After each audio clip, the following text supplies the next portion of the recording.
Voilà. Bonjour tout le monde. J'espère que vous allez bien aujourd'hui. Bonjour Victor, merci beaucoup d'être avec nous. Bonjour Gaël. Alors, je vais d'abord m'assurer que tout le monde nous entend. Si vous pouvez juste me dire que tout va bien dans le chat, que vous nous entendez, que vous nous voyez, ce serait super sympa. Salut Sarah, merci beaucoup. Merci Amaury. Ok, bon, tout a l'air bien. Parfait. Bon ben Victor, un tout grand merci de passer cette petite heure avec nous pour parler du mouvement FIRE et du frugalisme. Je propose qu'on commence par te présenter pour ceux qui ne te connaissent pas encore. Je te laisse la parole pour nous dire un peu tout ce qu'il y a à savoir à propos de toi et de ton rôle d'ambassadeur du frugalisme et du mouvement FIRE en France. Je te remercie Gaël de l'invitation. Du coup, tout ce qui y a à savoir sur moi, donc aujourd'hui j'ai 32 ans là, depuis quelques jours, et ça fait une dizaine d'années que je m'intéresse au mouvement FIRE. Donc FIRE pour Financial Independence and Retire Early. Donc en français, c'est indépendance financière et retraite précoce. Donc moi je suis ingénieur de formation et après j'ai fait aussi une école de commerce et j'ai travaillé au début en banque et je me suis rendu compte à un moment que donc c'était post-crise 2008-2011, donc je me suis dit ok, les salaires c'est pas forcément ça. Merci Florence pour Happy Birthday. Et du coup, je me suis dit, bon, il y a forcément d'autres solutions qui existent. Est-ce qu'il n'y a pas une approche un petit peu alternative? J'ai pas envie de... je me sens pas... je vais pas m'épanouir en faisant 10 ans, 12 ans de banque d'affaires dans des métiers où on travaille 90 heures par semaine, ce qui était un peu la voie que moi j'avais choisie à cette période-là. Et en plus, les salaires correspondaient plus à ce qu'il y avait avant. Et on devait travailler plus pour gagner moins. Et du coup, je me suis dit, qu'est-ce qui est accessible? Et du coup, à ce moment-là, je me suis intéressé à tout ce qui est FIRE et après, tout ce qui était frugalisme. Donc, j'ai commencé par FIRE et après le frugalisme. D'accord. Ok, super. Bah écoute, on va rentrer dans les détails sur cette prochaine heure. Et j'avais préparé quelques slides, donc je propose pour structurer un peu la discussion. Et puis après, je te laisserai nous expliquer un peu plus en détail ce qu'est ce mouvement FIRE et comment en fait tu es arrivé à découvrir ça et à décider de l'appliquer pour toi-même. Attends, je vais juste partager mon écran. Hop. Et éteindre mon téléphone, évidemment. Voilà. Hop.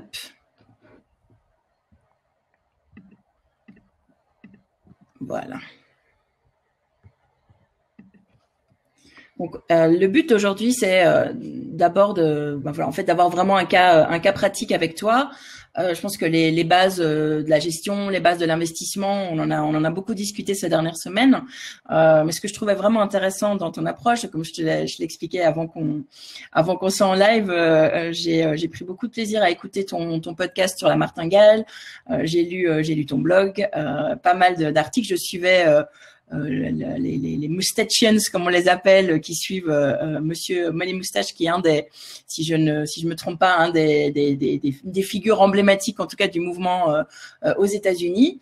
Et donc je trouvais que c'était intéressant de parler un peu d'abord des bases, mais aussi des différentes approches, puisque j'ai pu entendre dans ton podcast qu'en fait il y a différentes manières d'aborder cette indépendance financière qui peut être aussi minimaliste ou aussi maximaliste que l'on veut en fonction de son niveau de vie, de ses aspirations. Puis voilà, que tu puisses nous partager un peu alors les clés pour réussir, en tout cas les clés pour mettre en place les actions à avoir et l'impact que ça a sur un style de vie en temps normal et puis aussi là comme on vient d'en parler en temps de crise. Comment tu investis, quels sont tes piliers, et puis évidemment répondre à toutes les questions que nos participantes et nos participants peuvent avoir sur ce thème. Et d'ailleurs, j'en profite pour dire à tout le monde que vous pouvez à tout moment poser vos questions. Il y a l'onglet questions qui est dédié à ça. Donc, n'hésitez pas. Et puis, moi, au fur et à mesure, je les prendrai, je les poserai à Victor. Vous pouvez également attendre la fin de notre échange. C'est comme vous voulez. Commençons par le début. Le mouvement FIRE, le frugalisme. En gros, Victor, c'est quoi? Alors, pour répondre à cette question, je te propose de partager peut-être une ou deux, trois slides, si ça te va. Je prends le... plaisir. Vas-y, prends la main. Allons-y. Hop là. Hop, on y est. Est-ce que vous voyez bien mon écran? Moi, je le vois. Je pense que normalement, ça doit être bon. Alors, déjà, ce qui est intéressant, c'est en France, on a traduit du coup FIRE, donc Financial Independence and Retire Early, par frugalisme. Donc, c'est une journaliste qui a fait le rapprochement. C'est vrai qu'elle s'est pas réellement trompée en faisant ça, mais c'est pas exactement la même chose. Et du coup, vu que nous, aujourd'hui, on utilise beaucoup de mots anglais en français et inversement, en fait, on fait souvent des traductions un peu littérales et en fait, on perd le sens des choses. Du coup, le Financial Independence and Retire Early, la traduction littérale, c'est indépendance financière et retraite précoce. Sauf que en réalité, et ce qui est bien, c'est que j'ai vu tes slides tout à l'heure que tu m'as montré. Là, on est plutôt en train de parler de liberté financière plutôt que d'indépendance financière. Et même moi, au début, j'ai fait l'erreur. Moi, dans mon vocabulaire, quand j'ai commencé, donc quand j'avais une vingtaine d'années, j'étais là, j'ai envie d'être indépendant financièrement. Et on me disait, non, mais Victor, t'as un job, t'es déjà indépendant financièrement. Et je comprenais pas, en fait. Je faisais le lien avec la traduction littérale en anglais, je comprenais pas. Mais en réalité, là, on est en train de parler de liberté financière. Et liberté financière, donc ça fait un petit peu, moi, je trouve que ça fait un petit peu pompeux, mais en gros, ce que ça veut dire, c'est ne pas avoir besoin de travailler pour vivre. Donc, il y a différentes solutions. Et potentiellement, ça peut simplement dire soit vivre de façon très sobre, soit vivre, avoir pourquoi pas sans jugement, même si je pense que c'est plus trop d'actualité, mais un yacht, 5 maisons, etc., comme des milliardaires. Donc en fait, tout ce que ça veut dire, c'est juste ne plus avoir à travailler pour vivre. Alors, les piliers, qui sont les personnes qui finalement ont lancé ça, donc tu l'as bien dit, il y a Mister Money Moustache, mais qui y avait potentiellement avant lui?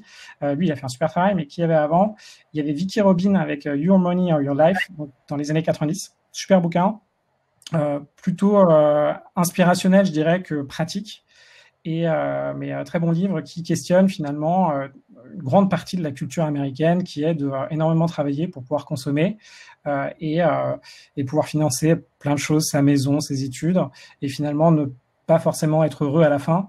Donc là, c'est tout l'enjeu, c'est de se dire, ok, de quoi j'ai réellement besoin, et finalement, j'aurais peut-être besoin de moins d'argent, et de se séparer de tout ce qui est lié à la pression sociale autour de l'argent. Donc que ce soit habiter à Paris, ça peut être ça, que ce soit des vêtements, que ce soit des voitures, que ce soit des restaurants, enfin plein de choses où finalement, il y a certaines, nous, on en a besoin, donc c'est quelque chose d'assez personnel, mais il y en a d'autres, on n'en a pas réellement besoin. Donc il y a eu ce livre-là. Après, ça a été suivi, donc on parlait pas encore réellement de l'acronyme finalement FIRE dedans. Et après, il y a eu Jacob Lund-Fisker qui a parlé de Early Retirement Extreme.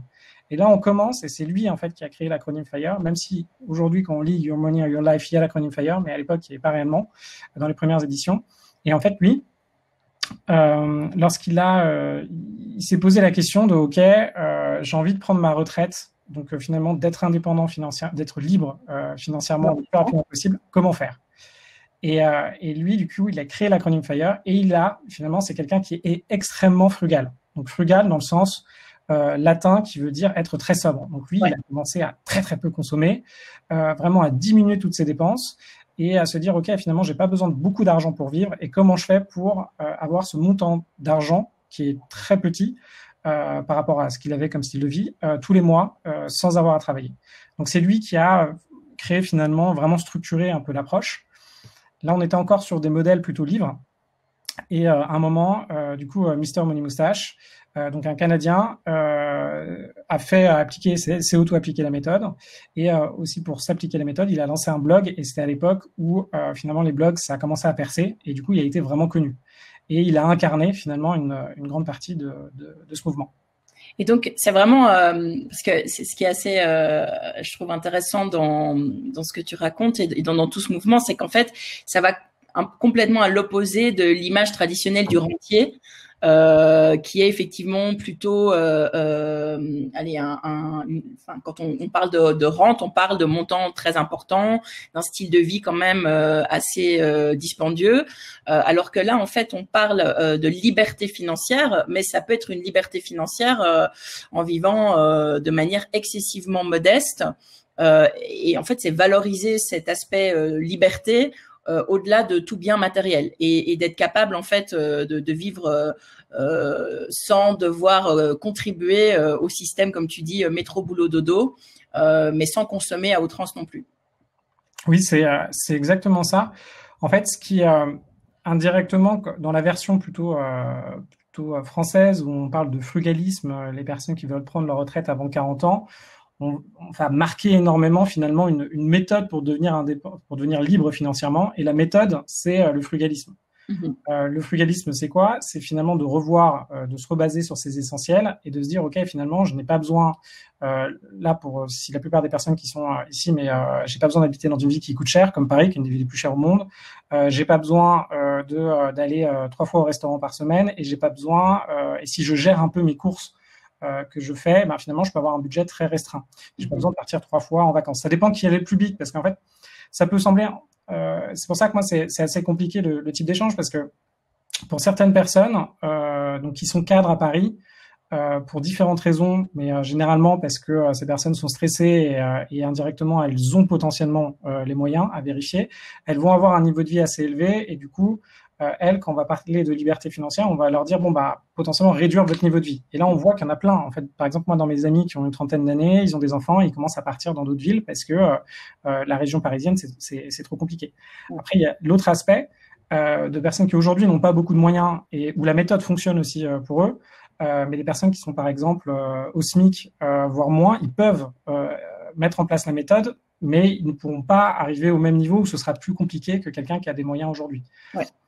On pourra rentrer là-dedans, mais en fait, le public de ceux qui suivent et qui sont pro-FIRE aux États-Unis, si on regarde principalement les gens qui postent, que ce soit dans les groupes américains sur Facebook ou les Reddit, ça va être des personnes qui bossent à la Silicon Valley et qui sont ingénieurs. Donc des personnes qui à San Francisco gagnent 150 000 $ par mois, ce qui est pas beaucoup quand on est à San Francisco, parce qu'ils ont du mal pour se loger, etc.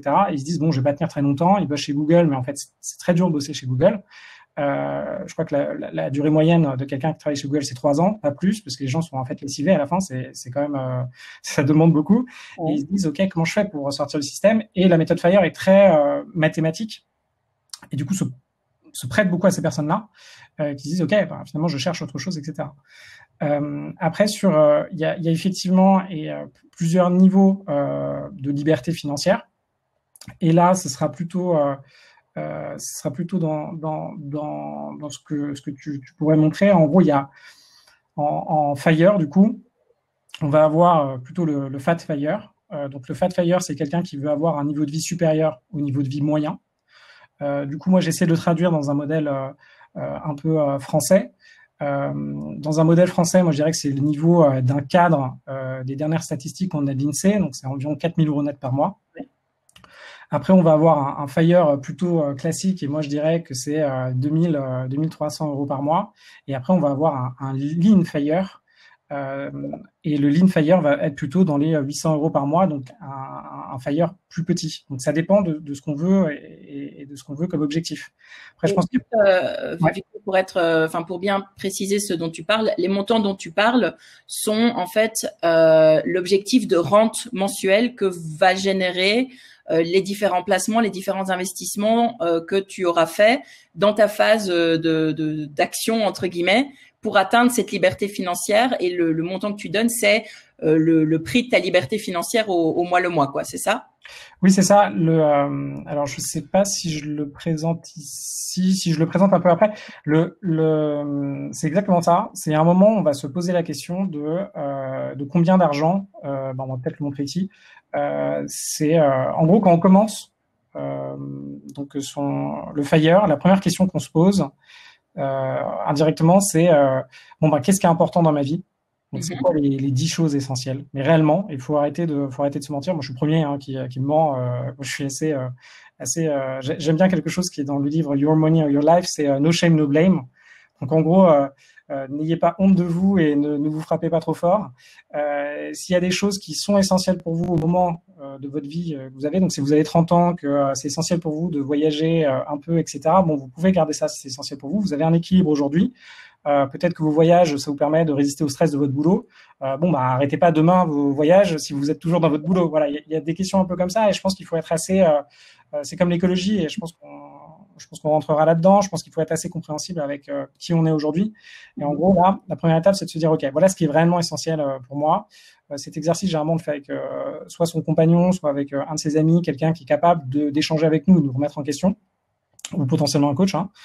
Et après, de se dire, de se projeter, en fait, dans sa vie pour se dire, OK, en fonction de l'âge que vous avez, alors là, c'est encore autre chose, prendre sa retraite précoce. Là, aujourd'hui, en France, je sais pas trop où ça en est, les réformes des retraites, mais visiblement, il y a un âge pivot. Un âge pivot qui est mouvant finalement. Donc là aujourd'hui, on essaie de le fixer à un certain âge et potentiellement plus on va vieillir et plus cet âge va arriver vers les 70 ans pour potentiellement, pourquoi pas disparaître. On ne sait pas ce qui va se passer demain. Et peut-être qu'on va changer de système, mais là pour le moment, c'est un peu vers ça qu'on se dessine. Donc finalement, le mouvement FIRE, il est pour tout le monde. Par exemple, quand il y a les journaux ou quand je peux intervenir, par exemple dans un documentaire à la télé où on me filme, on fait prendre sa retraite avant 40 ans, c'est pour marquer. Mais en réalité, c'est pour tout le monde. La chose qui est à retenir, c'est une liberté financière à un certain âge et qui est l'âge d'avant son départ à la retraite. Et moi, j'aurais même mettre en fait ton complément de la retraite, parce que la réalité aujourd'hui, c'est que tes retraites étatiques, si tu ne fais rien, justement, si tu n'investis pas, si tu ne t'en préoccupes pas, peut ne pas être assez. Et donc, c'est aussi une méthode qui te permet en fait d'augmenter tes revenus à la retraite si tu les juges pas suffisants quand tu as fait le calcul. Exactement. Donc, il y a...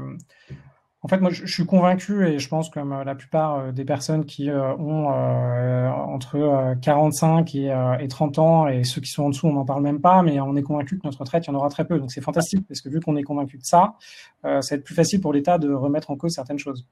Après, il faut voir si c'est bon ou négatif. Encore une fois, pas de jugement. Je pense que ce qu'il faut retenir, c'est qu'on vit dans un monde tel qu'il est aujourd'hui. On peut essayer de le changer, mais il ne faut pas oublier que nous, on va travailler 30 ans dans notre vie.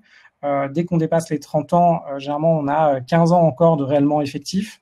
Et après, ça dépend de ce qu'on veut vivre comme vie. Si on veut avoir des enfants, si on veut passer du temps avec eux, dans quel cadre on travaille, dans quel type de business on travaille, etc. Donc, en fait, je pense que l'enjeu, là, c'est plutôt de se protéger de ce qui va se passer. Et effectivement, la retraite, pour moi, je conçois que le montant que je risque d'avoir ne sera pas suffisant. Ça dépend encore de ce que je vais faire, mais il risque de pas être suffisant. Pour beaucoup d'entre nous. Alors, cet exercice, il fait assez peur, en fait, parce que ce qu'on est en train de dire, donc l'argent, déjà, c'est, en gros, l'argent, c'est quoi? C'est qui on est dans la société et notre valeur, et comment on peut se positionner par rapport aux autres et le pouvoir qu'on a sur les autres. Pour faire bref, c'est un peu ça. Du coup, quand on parle d'argent, après, on a tous des façons différentes de voir l'argent, mais c'est tout de suite, on touche à des choses profondes. On touche à des choses où on se sent pas en sécurité, où on a peur de pas avoir, de pouvoir réaliser nos rêves, de pas pouvoir vivre demain, de pas pouvoir financer quelque chose, de pas pouvoir aider ses enfants. Donc là, quand on parle d'argent et en plus quand on parle de financial modeling, donc de finalement modéliser sa vie d'un point de vue financier, on va tomber sur toutes nos incertitudes. Donc on va tomber, et généralement c'est pour ça qu'on dit que les banquiers ou ceux qui sont en banque d'affaires, entre guillemets, ils ont pas de cœur ou ils sont très intellectuels, parce que en fait, c'est une faculté que je pense qu'on devrait tous avoir en éducation financière, qui est juste de se dire, OK, concrètement, aujourd'hui, encore une fois, no shame, no blame, j'ai 31 ans ou j'ai 32 ans, voilà où j'en suis, concrètement, je gagne tant tous les mois. Là, dans les 3 prochaines années, il y a une chance, effectivement, que je double de salaire, mais peut-être pas. Il y a même une chance que mon salaire réduise parce que je vais changer. Potentiellement, je vais avoir un enfant, bah oui, je pourrais pas habiter à Paris, il faudrait que je déménage. Potentiellement, j'ai mes parents que je vais devoir aider parce qu'ils n'ont pas le montant nécessaire pour financer une maison de retraite, parce qu'aujourd'hui, ils ont 80 ans ou 78 et ils vont y arriver. En fait, il y a toutes ces questions qui sont un peu, qui sont très lourdes. Hein. Donc, si on fait tout en une seule fois, le poids émotionnel de faire cet exercice peut être impressionnant, parce que là, par exemple, on se projette pour avoir des enfants avec quelqu'un. Donc, si on a envie d'avoir des enfants, déjà, faut se demander. Faut se dire, OK, peut-être 2 enfants, est-ce que, peut-être qu'on n'en a pas l'envie à ce moment-là, etc. Enfin bon, c'est un petit peu compliqué. Mais en fait, l'essentiel, moi j'encourage tout le monde de faire ça, parce que déjà, de faire l'exercice, c'est assez intéressant de se projeter et de se dire, moi, je pense que je serai là à tel moment, et puis voilà, c'est ce que je pense aujourd'hui, mais peut-être que je voudrais pas l'enfant, peut-être que je voudrais totalement changer de vie, etc. Mais c'est pas grave. Au moins, on se projette à un moment, et on voit ce que ça donne, et on a une idée, et surtout, on enlève un voile.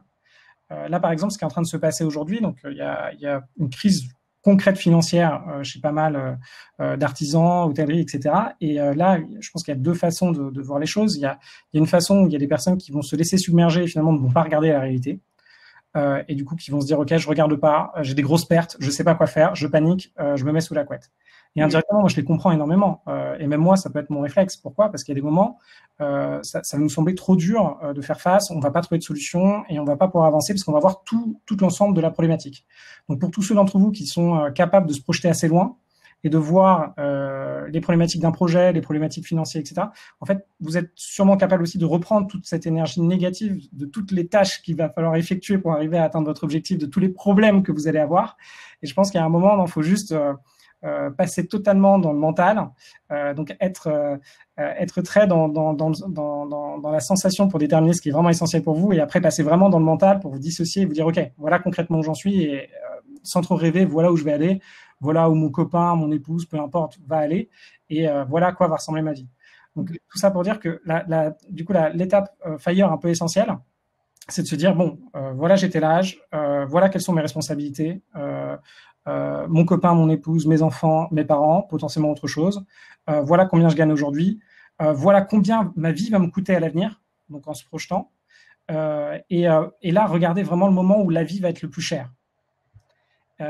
Et la vie où ça va être le plus cher, c'est généralement quand les enfants sont en train de faire leurs études, et qu'il va falloir un appartement assez grand, une maison assez grande, et potentiellement que les parents seront là parce qu'il faudra, compléter leur retraite parce qu'effectivement, ils n'auront pas assez pour être en maison de retraite s'il y a besoin de maison de retraite ou autre, ou une aide.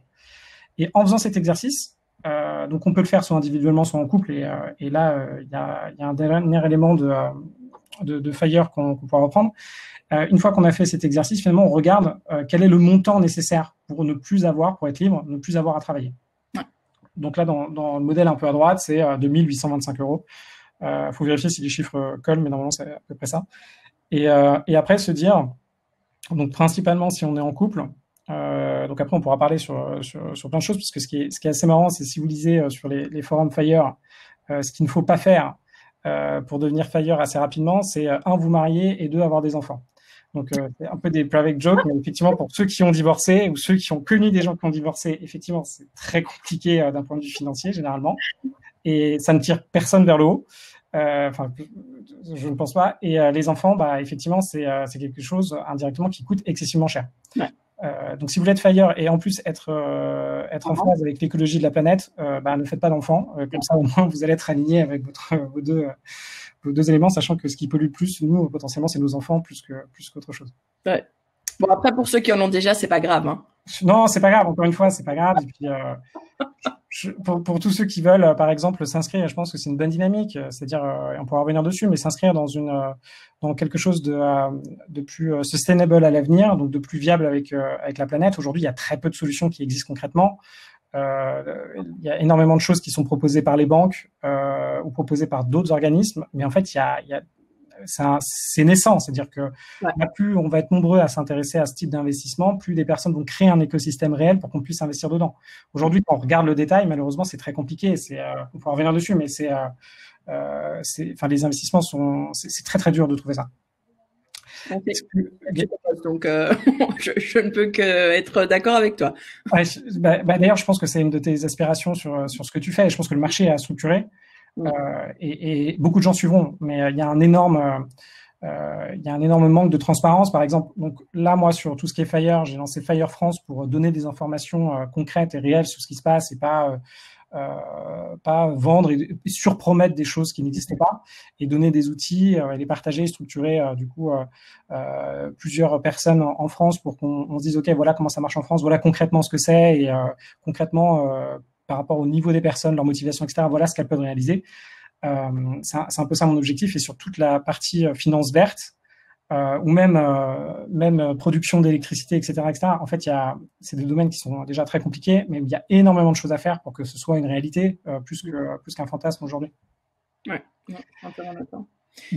Donc revenons à ton modèle. Donc là, ce que tu as fait en fait, c'est que tu as pris donc en fonction du projet de vie que tu as défini pour toi-même sur le long terme, sachant qu'il y a des hypothèses que tu as dû prendre qui vont ou pas se réaliser, mais en tout cas tu essayes d'être relativement conservateur si je me trompe pas. Et alors tu modélises l'impact sur tes gros postes de dépenses dans le futur, c'est ça? C'est exactement ça. Okay, d'accord. Et sur cette base-là, en fait, tu définis un niveau de on va dire, de rente mensuelle qui t'est nécessaire, on va dire, à travers un cycle pour être capable de faire face au style de vie dans lequel tu te projettes. C'est ça?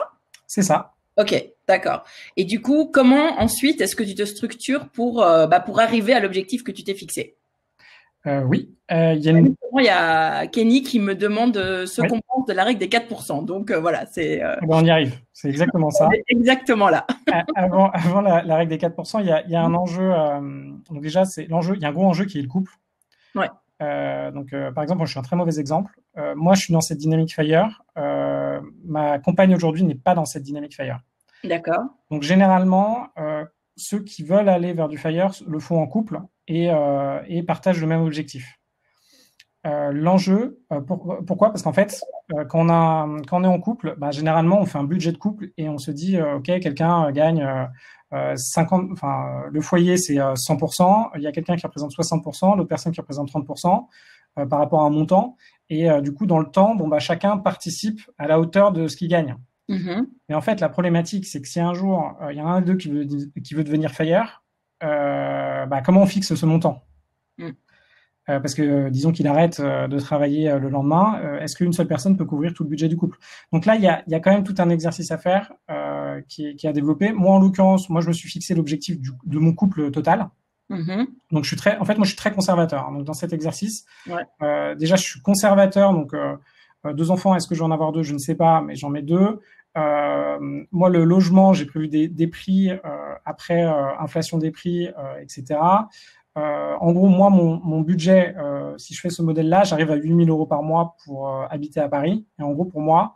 Sur un ménage à 4, c'est ça, hein? Voilà, donc... un ménage à 4 ouais, à okay, Paris. Ouais.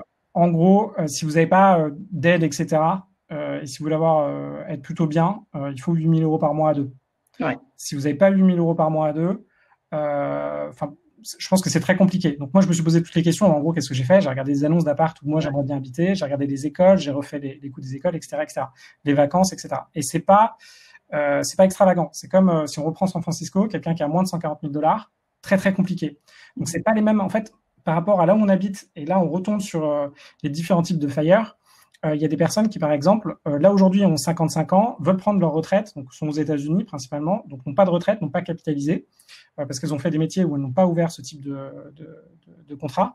Et du coup, elles se disent, OK, comment je fais pendant 5 ans? Et là, avec cette problématique-là, en fait, il y a des sites qui existent pour donner le niveau de vie par pays, et ces personnes-là peuvent partir au bout de 5 ans, mais pourront aller habiter, par exemple, en Thaïlande, et feront un lean FIRE. Et il y a de plus en plus de gens qui font ça d'ailleurs, et tu parles de la Thaïlande, l'Indonésie aussi, effectivement c'est des destinations où tu as de plus en plus de gens qui viennent prendre leur retraite ou leur retraite anticipée. Ouais. Je pense du coup qu'il y a énormément de business. Si on veut monter une clinique ou un hôpital là-bas, assez bien fait. Bon, un jour, si vous voulez vous lancer, je pense qu'il y a plein de trucs franchement à faire. Ouais. Du coup, pour revenir sur dès qu'on arrive à ce compteur-là, comment on fait? Il y a la fameuse 4% rule. Alors, apprendre avec précaution. Qu'est-ce qui se cache derrière ça? FIRE, c'est être du coup libre financièrement. Donc, l'objectif à terme, pourquoi cette règle existe déjà? L'objectif à terme, c'est ne plus avoir à travailler, surtout ne plus avoir à dépenser du temps pour travailler. Quand on fait de l'immobilier, surtout dans la phase de constitution de patrimoine, ça prend énormément de temps. Pourquoi? Parce que généralement, si on fait de l'immobilier et qu'on veut avoir des bonnes rentabilités, on ne va rien sous-traiter. Donc, on va tout faire soi-même. Sous-traiter, ça veut dire quoi? Par exemple, là, j'achète un appartement, je veux le louer, je vais m'occuper de trouver des locataires et les mettre dedans. Pourquoi? Parce que je ne veux pas perdre 3 à 10% en confiant mon bien à la location. Pourquoi? En gestion. Pourquoi? Parce que ces 3 à 10%, c'est finalement ce qui me permet d'atteindre mon indépendance financière, donc ma liberté financière. Et du coup, on va tout faire tout seul. Donc là, ça va demander énormément de temps. Donc à partir d'un moment, même si on a un patrimoine très élevé en immobilier, donc on arrive à avoir des bonnes rentrées, la problématique qu'on va avoir, c'est qu'on va être obligé de gérer des locataires. Donc par exemple, moi aujourd'hui, j'en ai beaucoup que je gère toujours en direct. Et là, ça prend énormément de temps.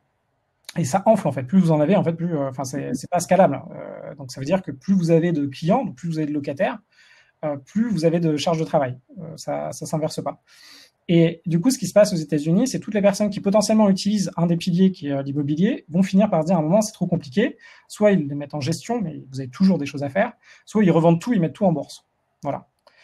Ça, c'est le premier aspect, donc de vraiment ne rien avoir à faire et de faire du lazy investment. Donc, ça rapproche des ETF, on pourra en parler si c'est nécessaire. Ouais. Et de l'autre côté, sinon, il y a la partie FIRE, ça vient des États-Unis, où si on fait quelque chose de vulgarisé et très macro, ils n'ont pas de retraite. Et tout ce qu'ils peuvent faire, c'est mettre de l'argent de côté. Et comment ils le font? Soit ils le font eux-mêmes, soit ils utilisent un 401k, donc l'équivalent de nous, ce qu'on essaie de faire en France avec les PER. Oui, exactement. En France, on a une retraite par répartition, donc c'est les actifs qui payent pour les passifs. Donc tous les mois, ce que vous payez, c'est pas pour vous. Vous pensez que vous cotisez pour votre retraite, pour la retraite normale française, mais en fait non, vous payez ceux qui sont à la retraite aujourd'hui. Et après, vous avez des retraites complémentaires. Dans les retraites complémentaires, normalement, vous cotisez pour vous. Bon, faut voir comment ça fonctionne, ça dépend du système. Et sinon, on a un nouveau système qui est le PER en France, qui vous permet avant de toucher réellement de l'argent et en défiscalisant, de mettre de l'argent de côté pour votre retraite. Et là, potentiellement, là-dessus, vous avez des instruments intéressants, mais c'est pas aussi bien fait qu'aux États-Unis. Donc, la problématique en France, c'est qu'on regarde pas forcément les petites lignes. Et même si on est dans des outils qui ont très peu de coûts de gestion, en fait, qui sont censés avoir très peu de coûts de gestion, dans ce système-là particulier, ça a énormément de frais. Donc, en fait, indirectement, vous appauvrissez, quoi. Enfin, on pourra voir ça, mais c'est un peu plus... Mais ça bouge, là, en ce moment, ça bouge pas mal. Les assureurs font des trucs bien. Enfin, les entreprises commencent à faire des trucs pas mal.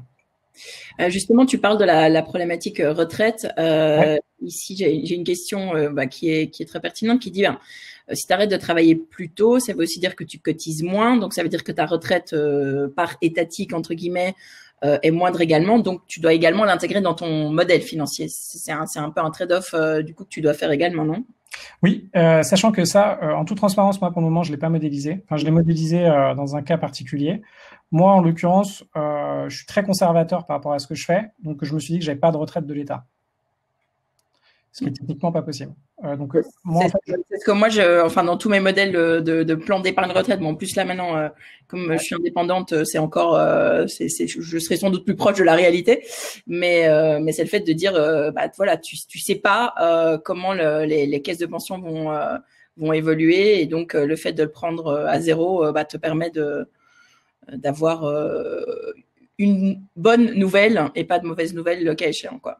Ouais, alors effectivement, dès qu'on passe et qu'on est indépendant depuis pas mal de temps, alors soit indépendant auto-entrepreneur ou dirigeant d'entreprise non salarié, qui n'utilise pas un système externe de capitalisation, faut faire très attention. Donc il y a énormément de cas. Alors c'est des cas en plus intéressants et ça touche généralement beaucoup des femmes qui ont construit une entreprise avec leur mari. Ouais. Et les deux n'étaient pas salariés et potentiellement la femme n'a pas eu de contrat par capitalisation parce qu'ils ont pensé faire un contrat seulement pour l'homme. Donc la femme se retrouve sans rien en fait, avec le montant minimum réel de retraite aujourd'hui, c'est 700 € en France. Et si on a un peu travaillé, eu des enfants, on arrive à 1200 €. Donc sachant qu'une maison de retraite pas trop mal, c'est 4000 €, c'est 3000, 4000 € par mois. Ouais. Donc faut juste se dire qu'à un moment il y aura un problème, quoi. Ça risque de pas matcher, et là on met pas en plus les soins, etc. Donc là ouais, donc je pense que comme exercice, en tout cas, si vous allez sur tout ce qui est freelance, etc., ou que vous avez votre propre entreprise, il faut, à mon avis, modéliser un peu ces aspects financiers-là. Pas y passer trop de temps non plus, parce que je pense que vous avez, je pense qu'à des moments, c'est toute une gestion de l'énergie. Donc, si vous devez développer votre business, plus en même temps faire votre FIRE en faisant les investissements, faut bien gérer son temps et bien gérer son énergie, parce que c'est des sujets qui sont pas, on se dit quand même qu'on va pas avoir assez d'argent quand on sera à la retraite, quand on sera en plus faible indirectement. Donc faut faire attention à son énergie. Du coup, la 4% rule, l'idée derrière ça, c'est de se dire, ok, j'ai un montant tous les mois. Donc là, par exemple, ici, on s'est dit que tous les mois, au pire des cas, et au moment dans ma vie où je vais consommer le plus, je vais devoir avoir 2825 € par mois sur mon compte bancaire, donc après impôt, après tout. Et du coup, ce que je me dis, ok, c'est 2825 € par mois. Si ça m'est versé en grosso modo dividende, si ça me vient d'un capital qui est investi, qui me rapporte 4% net par an, combien ça représente comme somme investie? Peu importe où c'est investi. Mais l'idée de départ, c'était en bourse. Du coup, ce qu'on fait comme calcul, c'est 2825 fois 12, donc ça fait 33 900. Et après, on divise 33 900 par 4. Et en fait, c'est fantastique parce que quand on divise par 4, c'est pour tous ceux qui sont pas forcément à l'aise, mais en gros, 4%, c'est pour ça qu'on dit 4%, c'est 4 divisé par 100. En fait, 4 divisé par 100, ça fait 1 sur 25. Et du coup, en fait, quand c'est une fraction inverse, du coup, ça fait fois 25. Donc là, c'est hyper simple comme calcul. Comme ça, intellectuellement, en fait, on prend son montant annuel, on multiplie par 25 et on arrive au montant qui doit être investi. Ce que ça veut dire, cette règle, c'est que si j'ai 847 500 euros investis en capital et que ce capital me verse 4% net par an, je vais toucher mes 2825 euros net par mois. Voilà ce que ça veut dire.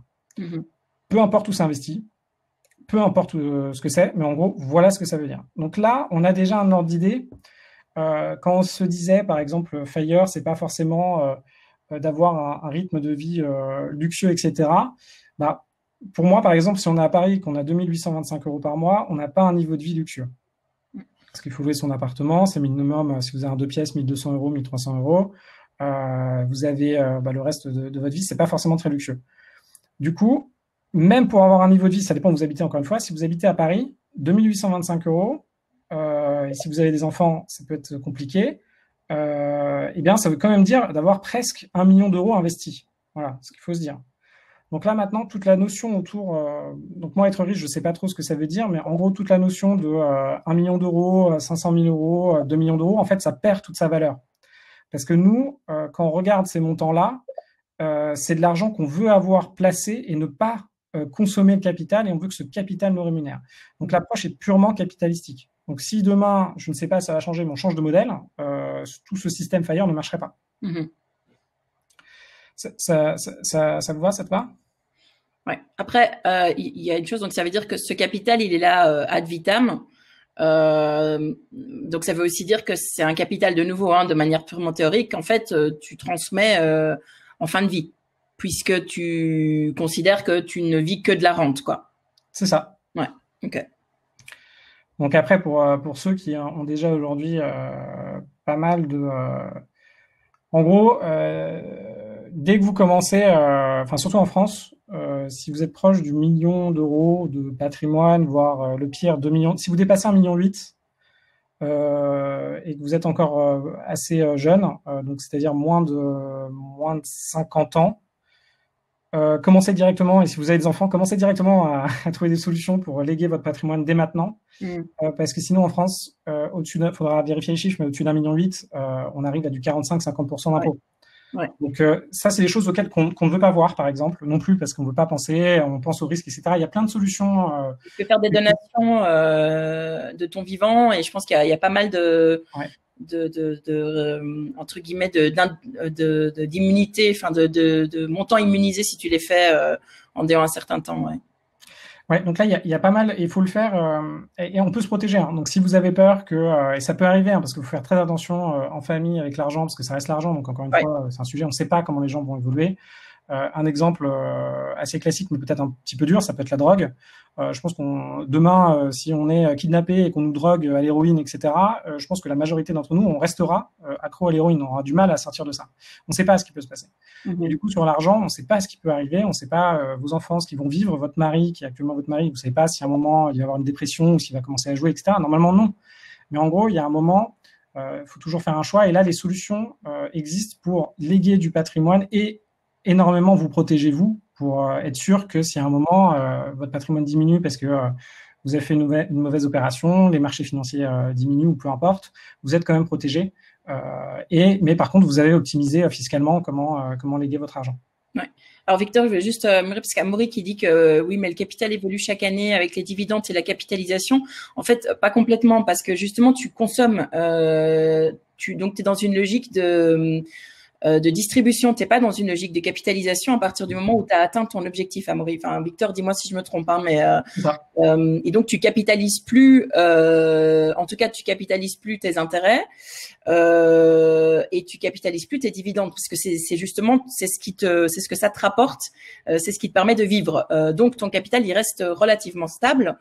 Et je dirais même que si ton capital est investi en bourse, même si sur du long terme 4% est quelque chose qui est, j'ai envie de dire, de l'ordre du réaliste. La réalité, c'est qu'une année comme cette année, par exemple, ton capital peut baisser de 35% et du coup, tu retrouves avec des revenus sur cette année qui seront plus faibles que ce que tu t'étais fixé comme objectif. Donc, il faut être conscient de ça aussi. Il y a une volatilité en fonction des investissements que tu auras réalisés et de ce qui structure ce patrimoine. Voilà, le 4% à l'origine, il sort en gros d'études réalisées sur, en gros, qu'est-ce qu'on fait concrètement pour déterminer si 4% est viable et qu'est-ce qu'on se demande pour l'avenir, parce que ça c'est l'autre question. On regarde les marchés financiers, on regarde des indices qui traduisent par exemple la croissance soit du monde, soit d'un pays. Donc, en l'occurrence, si on prend la France, nous, on a déterminé 40 entreprises qui représentent normalement la croissance française. Donc, c'est le CAC 40. Il faut savoir que quand une entreprise ne performe pas bien, elle sort du CAC 40. Quand il y en a une qui performe mieux, elle rentre dans le CAC 40. Donc, ça évolue, le CAC 40. Et ces entreprises-là, en fait, on va investir, on va prendre des actions de chacune d'entre elles, si on investit sur le CAC 40, avec un outil qui peut être l'ETF qui a peu de frais de gestion. Et généralement, ce qu'on fait quand on est en période de constitution de patrimoine, on va mettre tous les mois de l'argent et tous les ans, finalement, cet argent va prendre de la valeur et potentiellement c'est 4%. Ce qu'on a regardé, c'est que si on regarde un historique assez long, on est largement au-dessus de ces 4%. Alors après, il y a d'autres éléments. Et là, faut juste regarder à ce moment-là et là où vous en êtes, mais en gros, la France, ça doit être top 2 au niveau des impôts. Et du coup, mondial, enfin, on doit être dans le top 3. Enfin, il faudrait que je regarde, mais on doit être dans le top 3. Donc, en gros, le système américain d'investir grandement en bourse, on peut faire l'indépendance financière si on a un très bon salaire aux États-Unis et qu'on investit en bourse. En France, même si on a un bon salaire, voire très bon salaire, c'est quand même compliqué d'atteindre l'indépendance financière qu'avec la bourse. Pourquoi ? On est énormément taxé. Et après, pour faire ces 4% par an, il y a quand même des enveloppes fiscales qui existent. Donc, on peut utiliser des enveloppes pour permettre d'investir en bourse et se constituer son patrimoine. Donc, par exemple, en France, ce qui est intéressant, c'est des outils comme soit des assurances vie, soit le PEA. Et le PEA nous permet d'investir en croissance. Enfin, normalement, c'est censé être que européen, mais on peut aussi faire mondial. Sur la croissance européenne ou croissance mondiale, et surtout dans la période de constitution de son patrimoine, on ne va pas payer d'impôts sur ce que, par exemple, les 4% là, qui vont être générés chaque année. Donc ça, c'est très intéressant dès qu'on va commencer à avoir un montant. Ce qu'il faut retenir, c'est que nous, on est quand même en train de parler de montants qui sont en centaines de milliers d'euros. Ouais. Donc, si par exemple, demain, vous souhaitez investir en bourse et investir 3 000 euros, l'impact finalement fiscal sur ce que vous allez gagner ou perdre sur les 3 000 euros, vous allez avoir le même, enfin, ça va être moins que si vous investissez 800 000, 1 million d'euros. Parce qu'en fait, et c'est comme ça que les assureurs gagnent de l'argent indirectement et les gestionnaires de fortune, c'est dès que vous commencez à investir des grosses sommes, chaque année, ils vous prennent un petit pourcentage de ce que vous avez investi. Et à terme, vu que vous êtes là, en gros, vous êtes viable à 1% près avec des montants comme ça. Et si vous regardez je ne sais plus comment on dit, la variabilité ou je sais plus, la sensibilité de votre montant que vous touchez tous les mois par rapport au return, donc à ce que vous gagnez chaque année, c'est très très sensible. Donc si vous commencez à payer des frais, si vous commencez à avoir la fiscalité française qui change, tout de suite ça va être sensible. Donc il y a quand même des risques. Après il y a sur ces éléments-là, il y a il y a une certaine stabilité. Enfin maintenant de toute façon ça pourrait, je ne pense pas trop s'empirer. Un gros travail a été, sans jugement, mais a été fait par Hollande. En gros, ce qu'il faut comprendre, c'est que quand vous êtes en France, il y a deux populations qui s'opposent un peu, et je pense que c'est vraiment dommage. Et nous, en fait, on est en train de créer la prochaine génération. Il y a une population qui vit du travail, donc qui va vivre avec son salaire, qui va être très fortement taxée en France, et il y a une population qui vit du capital et qui va être très fortement taxé en France. Mais ce qui est effectué à chaque fois par les gouvernements, si en fait vous voulez avoir raison à un moment dans une salle, qu'est-ce que vous faites ? Vous opposez deux camps. Et vous assurez après que donc vous allez dire aux personnes qui travaillent à l'aide du travail qu'ils payent moins d'impôts que ceux qui ont du capital. Donc vous allez augmenter les impôts sur le capital. Et après vous allez dire à ceux du capital, oh regardez, les salariés ils payent moins d'impôts que vous, donc vous allez augmenter les impôts du salariat. Et c'est un peu une stratégie qui, je pense, ça dépend de ce qu'on veut faire, ça dépend quel est le modèle. Par contre, si votre objectif c'est vous d'être indépendant financièrement, ce système où on augmente les impôts partout, c'est pas fait pour vous. Après, ce qui est intéressant, c'est que si vous êtes en France, et là, si vous prenez votre retraite anticipée, il y a quand même des méthodes pour ne pas perdre les avantages sociaux qui sont en France, c'est-à-dire en continuant à cotiser dans le système.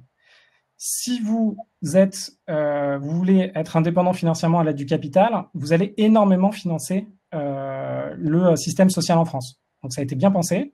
L'État est très intelligent là-dessus. Il y a des taxes qui ont été inventées il y a une quinzaine, il y a 19 ans, non, il y a 15 ans ou 17 ans, qui ont été des taxes mises sur le capital qui étaient à l'origine de 2-3%, qui aujourd'hui sont de l'ordre de 17,4%. Donc ils ont quand même bien fait le système.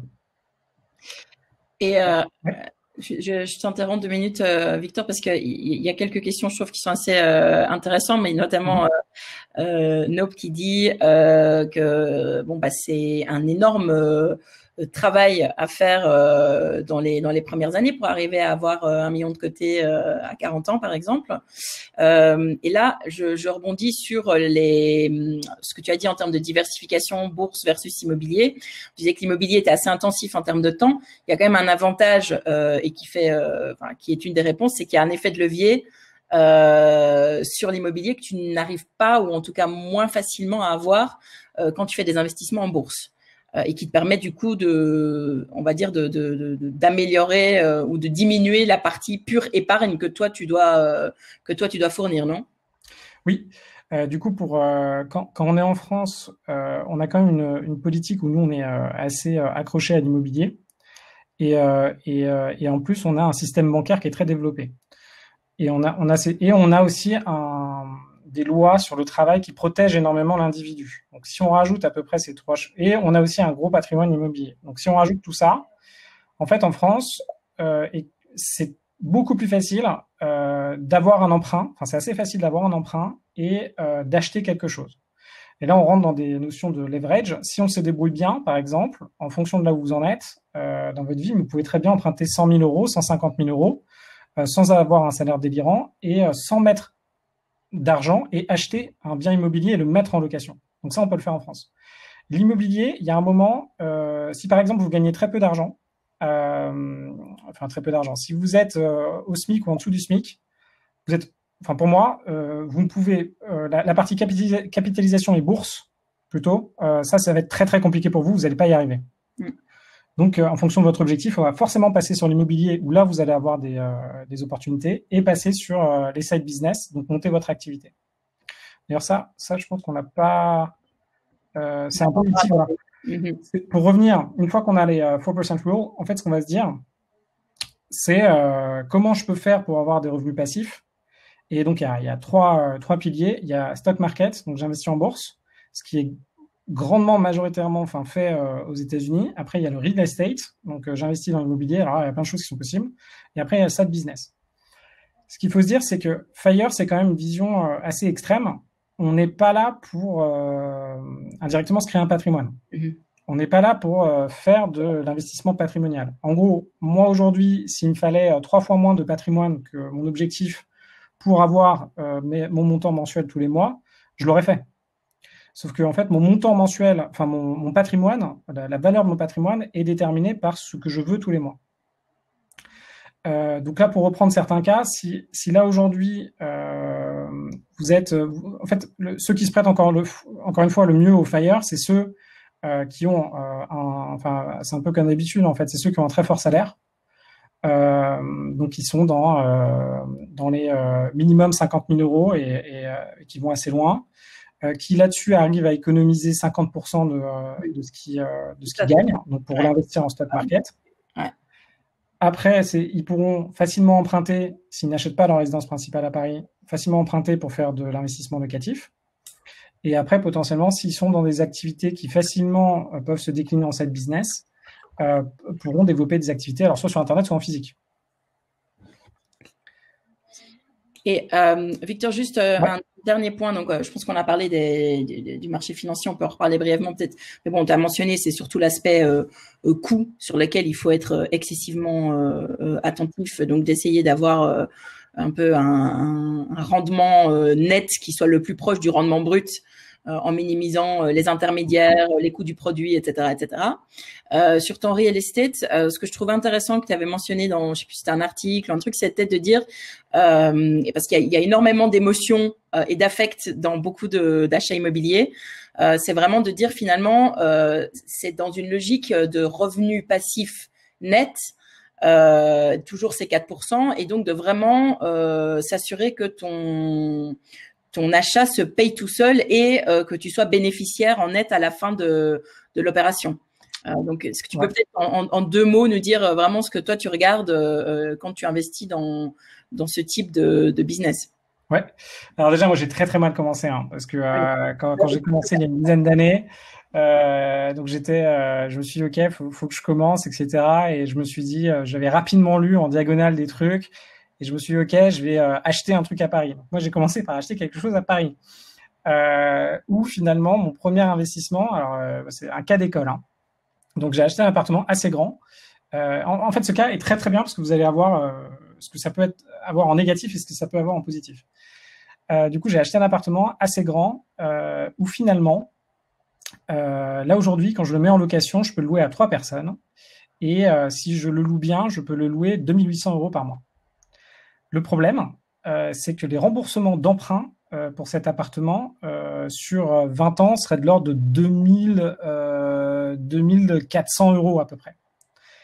Et du coup, j'aurais une petite marge qui me resterait, ce serait déjà bien, mais après, quand vous achetez un appartement, vous avez des charges. En l'occurrence, sur cet appartement-là, les charges, c'est-à-dire combien ça vous coûte d'avoir cet appartement, donc que ce soit de payer la gardienne ou le gardien et de payer on va pas dire la vente façade, mais bon, les charges de l'eau, etc.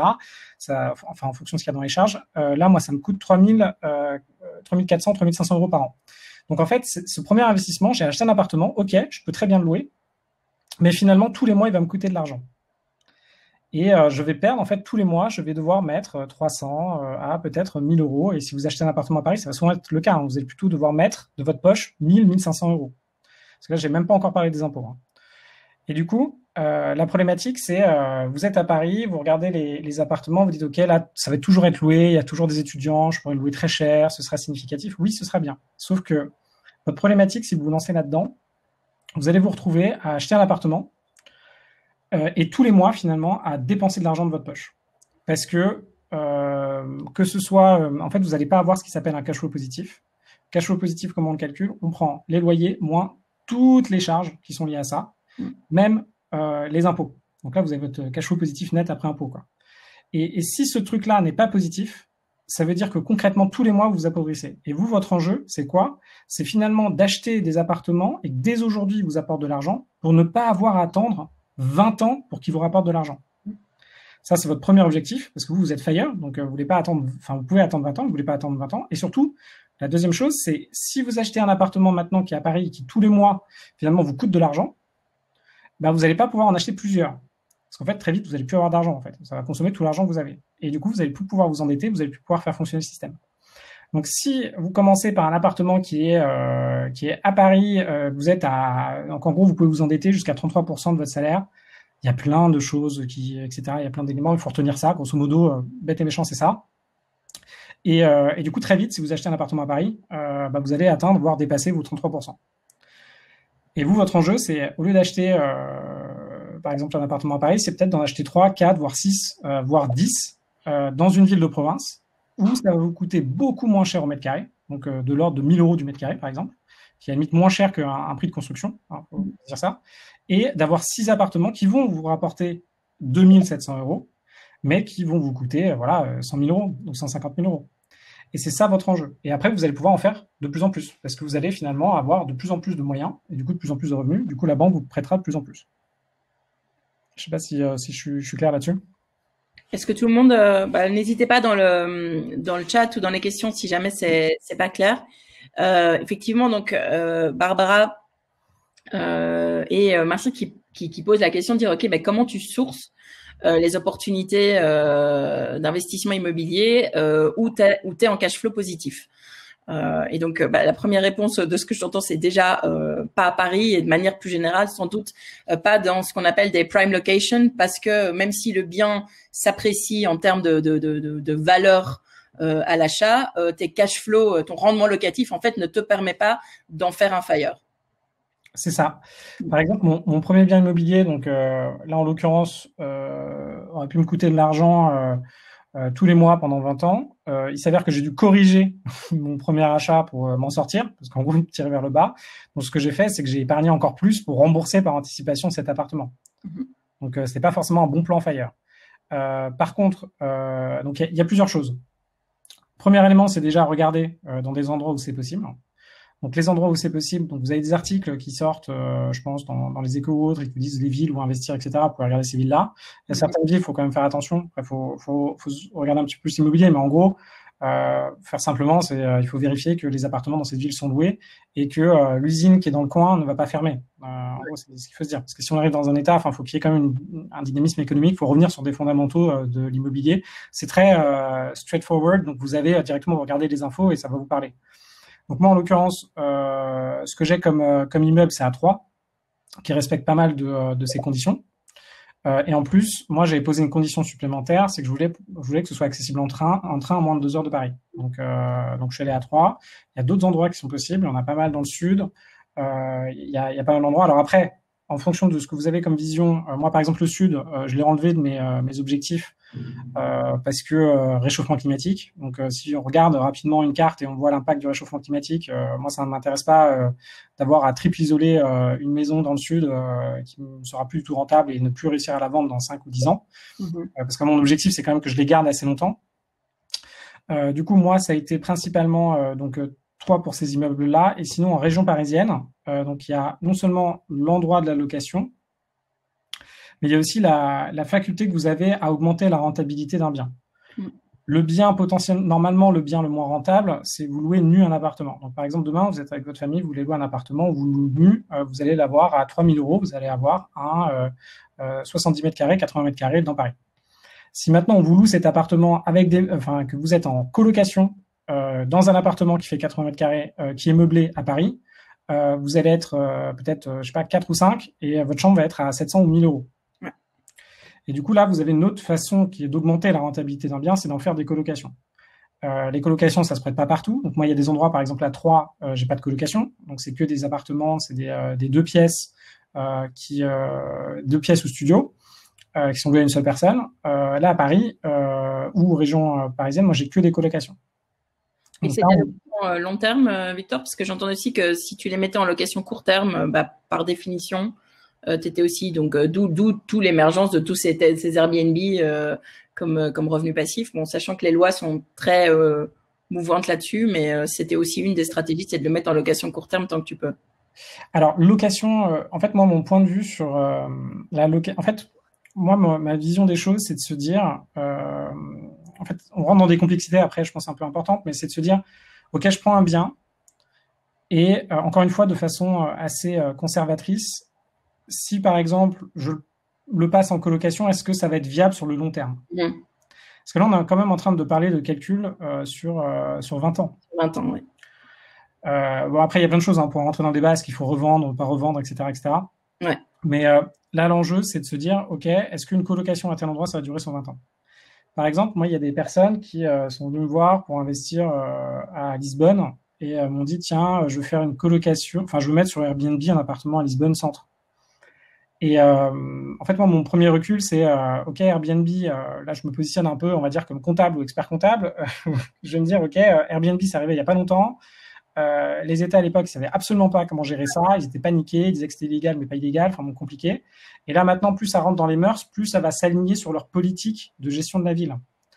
Du coup, aujourd'hui, si vous achetez un appartement et qu'il est très rentable parce qu'il est en Airbnb, moi je me baserai pas là-dessus pour faire mes projections. Je le mettrai en Airbnb au début tant que c'est légal. Voilà, exactement. Mais après, je me dirais, ok, si Airbnb c'est fini demain, parce que Lisbonne c'est fini, dans le centre de Lisbonne c'est fini, donc là, c'est attaqué. À Paris c'est très compliqué. Après vous prenez les risques que vous voulez. Il y a des choses que vous pouvez faire. Enfin bon, moi j'ai toujours déclaré ce que j'ai fait. La plupart des gens qui ont fait du Airbnb en 2000, quand c'est arrivé, donc je sais même plus quand c'est arrivé. Quand c'est arrivé, ils ont pas déclaré. Mais le jour où il va y avoir un Airbnb Gate où que la personne va vouloir se présenter à un poste et dire voilà, moi je suis hyper transparent et pouf, les chiffres vont ressortir, ça va être très compliqué là de justifier son positionnement. Bon, bref, l'enjeu c'est vraiment de se dire ok, au moment où je l'ai, comment je peux l'exploiter le mieux. Et après, qu'est-ce que je peux faire? Là, par exemple, la transition, c'est là aujourd'hui, j'ai fait un investissement à Ivry-sur-Seine, qui aurait dû être mon dernier investissement pour être indépendant financièrement. Et je répliquais un modèle que j'ai à Paris. Donc, ça en fait un gros immeuble de bureaux et de coworking. Et la problématique que j'ai, c'est que là, avec le contexte, donc Covid, je ne suis pas convaincu de la pérennité financière de ce que j'ai moyen-court terme. Enfin, court terme, moyen terme. Donc, je pense que je ne vais pas être rentable. Et du coup, là, je cherche d'autres solutions. Donc, potentiellement, de le passer en logement, ce qui est très compliqué. Donc, faut négocier avec la mairie. Enfin, là, on arrive dans des choses compliquées en fonction de là où on fait ça. Donc, bon, là, par exemple, j'ai pris un risque. Je pensais que ça allait marcher. Et là, avec le coronavirus et l'impact sur le marché immobilier des bureaux, je me dis, OK, il faut trouver d'autres solutions. Ah non, c'est toujours la problématique, c'est quand tu prends des hypothèses comme ça, et les derniers mois nous l'ont démontré, tu penses que ta stratégie est robuste, et puis il arrive une crise comme on en a connu en 2008 et comme on en connaît maintenant, et c'est là où tu vois que bon bah voilà, il y a certaines hypothèses ou certaines stratégies qui sont à revoir. Bon, heureusement que ça arrive maintenant et pas en fin de juste avant ton cash out, parce que là ce serait plus embêtant. Justement, il y a pas mal d'articles dans le New York Times, principalement, qui sortent, ou Los Angeles Times, qui sortent sur tous ceux qui ont arrêté de travailler et qui aujourd'hui, en fait, sont très mal parce que ils avaient effectivement tout leur capital investi en bourse. Là, ce qu'il faut se dire, c'est que, par exemple, donc moi, j'ai la même stratégie qu'eux. Sur le stock market, au plus bas, il y a quelques semaines, j'étais presque à moins 50% de mes investissements. Donc, moins 40 et quelques. Donc, aujourd'hui, je pense que je dois être à moins 10. Donc, ça a vachement repris, là, récemment. Mais et j'ai perdu des montants. Enfin voilà, moi quand je vous montre ces écrans-là, et ce qu'il faut se dire, et je pense que vous ce sera pareil, vous arrivez sur des montants. Donc moi je suis pas à ces montants-là, mais je suis en train de construire ces montants-là. Donc je suis quand même à des montants assez conséquents. Et du coup quand vous perdez, et en plus quand vous avez indirectement, bon à la fois c'est un effort de vie, mais pas réellement. Mais quand vous voyez quand même que en une semaine vous perdez 3 ans d'épargne. Vous dites quand même, bon, ça fait un peu mal, c'est un peu dur. Moi, mon âge de départ, donc en fait, depuis que j'ai 30 ans, les coûts de ma vie actuels, en fait, que j'ai aujourd'hui, sont compensés par mes revenus passifs. Par contre, il me manquait, j'étais à 40, à 40% à 30 ans de mon volume global. Après, il y a une magie dans ce système-là, qui est un peu le système de couponing, ou le système de ce qui est réinvesti, c'est que ça, en fait, dès que vous commencez à générer de l'argent, bah, très vite, vous en générez de plus en plus. Parce que vous avez tous vos investissements d'avant qui en génèrent, vous avez tous le patrimoine immobilier que vous avez créé qui en génère, et vous avez tous vos side business qui en génèrent. Et du coup, là, moi, normalement, à 32, donc j'ai mis 10 ans pour atteindre, en me plantant et en faisant des trucs, voilà, j'ai mis 10 ans pour atteindre mes 40%. À peu près 10 ans, et en 2 ans, j'allais faire les 60%. Ok. Donc, faut se dire en fait, c'est une courbe exponentielle. Hein, quand on regarde les courbes et ça fonctionne un peu comme ça. Dès que vous avez une entreprise, même une entreprise où vous capitalisez, c'est exponentiel. Les assureurs, par exemple, c'est des courbes exponentielles. Gestionnaire en fonds de patrimoine, c'est aussi des courbes exponentielles. C'est un peu la vision du truc. Et juste parce que bon, je vois le temps arriver. Ouais. J'ai encore 2-3 questions. La première, c'est tu as ces 3 piliers. On n'a pas encore parlé du side business. Peut-être tu peux en donner un mot, en dire un mot. Mais avant ça, est-ce que tu peux nous dire plus ou moins quelle est la proportion que tu as dans les 3 piliers? Donc ton capital aujourd'hui et à l'échéance, comment est-ce qu'il est réparti entre tes 3 piliers, ou comment est-ce que tu veux qu'il soit réparti entre les 3 piliers? Alors aujourd'hui, mon capital, alors il faudrait que je regarde les chiffres exactement, mais à plus de 60%, c'est de l'immobilier. Et la majorité du reste, c'est du stock market. Ok. Donc je suis. Alors après, il y a des techniques. En fait, assez vite, quand on pose des questions même à des entrepreneurs ou autres, de donner les chiffres exacts, etc., ça devient très vite compliqué. Alors pourquoi? Moi, je suis très transparent sur ce que j'ai, etc. Mais par exemple, moi, à titre personnel, j'ai un petit peu plus d'1 million net de patrimoine, mais à titre personnel, sur ce que j'ai, en patrimoine immobilier. Donc, sur le patrimoine immobilier, le patrimoine net, il faut enlever toutes les dettes. J'ai encore des dettes, il me reste des dettes pour d'autres appartements que j'ai, moi, en direct. Après, quand vous arrivez à des niveaux d'endettement, parce que moi je suis grandement endetté, quand vous arrivez à des niveaux d'endettement qui sont les miens, vous devez trouver un moyen pour continuer à avancer. Et un des moyens pour continuer à avancer, c'est finalement, faut vous dédoubler, vous tripler, etc. Aujourd'hui, par exemple, vous gagnez, vous avez un certain enfin vous avez un revenu, vous pouvez vous endetter, faire du leverage sur l'immobilier à 33% de ce que vous gagnez. Une fois que vous l'atteignez, vous pouvez le dépasser. Si on fait une bonne méthode, que vous achetez des bons appartements qui sont en cash flow positif, vous allez pouvoir le dépasser et monter jusqu'à un certain stade, peut-être à 60, 70%, peut-être 80%. Mais il y a un moment, vous allez toujours être bloqué. Et généralement, vous êtes bloqué, donc ça dépend de combien vous gagnez, mais il y a une barrière, soit 500, enfin, ça dépend d'où vous partez, mais 500, ça peut être compliqué, 700, 1 million, ça peut être compliqué. Donc vous êtes bloqué à un niveau d'endettement. Et après, la question que vous posez, c'est comment faire pour s'endetter plus? Parce qu'en fait, vous vous rendez compte que dès que vous êtes endetté, vous empruntez 100 000 euros, en fait, tous les mois, ça vous rajoute 200 euros dans votre poche. Donc vous dites, OK, il me faut encore que je m'endette. Et du coup, là, pour faire ça, comment vous faites? Vous pouvez créer une entreprise. Donc, vous pouvez créer une entreprise immobilière, vous associer. Et là, du coup, ça va multiplier votre capacité d'endettement. Donc ça, vous pouvez le faire une première fois, vous pouvez le faire plusieurs fois avec des associés différents qui ont des bonnes capacités d'endettement. Ça, c'est pour répondre à cette problématique-là. Et après, sinon, vous pouvez créer un business, faire que votre business soit rentable. Une fois que votre business est rentable, utilisez l'entreprise où il y a le business pour que l'entreprise s'endette. Du coup, moi, en réalité, si vous me demandez si je mets toutes les dettes que j'ai sur le dos aujourd'hui, je dois être à 3,5 millions, 4 millions d'euros. On est d'accord que toutes ces dettes sont collatéralisées par de l'immobilier, Victor? Toujours. Alors, toutes ces dettes sont collatéralisées. Alors, après, la question qui est intéressante, et je pense qu'aujourd'hui, il y a plein de choses pour ceux qui veulent... et généralement, c'est ceux qui ont 40 ans, et je les encourage parce que c'est visiblement là qu'on est le plus successful dans les affaires. C'est, si vous voulez, par exemple, acheter une entreprise, la problématique, c'est une banque va vous suivre pour acheter de l'immobilier parce que pour une banque et de façon générale, c'est assez sécure. Par contre, si demain vous voulez acheter une entreprise, donc vous avez par exemple dans une région une usine qui s'arrête et qui fait du textile, et c'est dommage parce qu'on comprend pas trop pourquoi, et je pense qu'il y a des façons de le faire si vous avez des liens avec des marques, etc.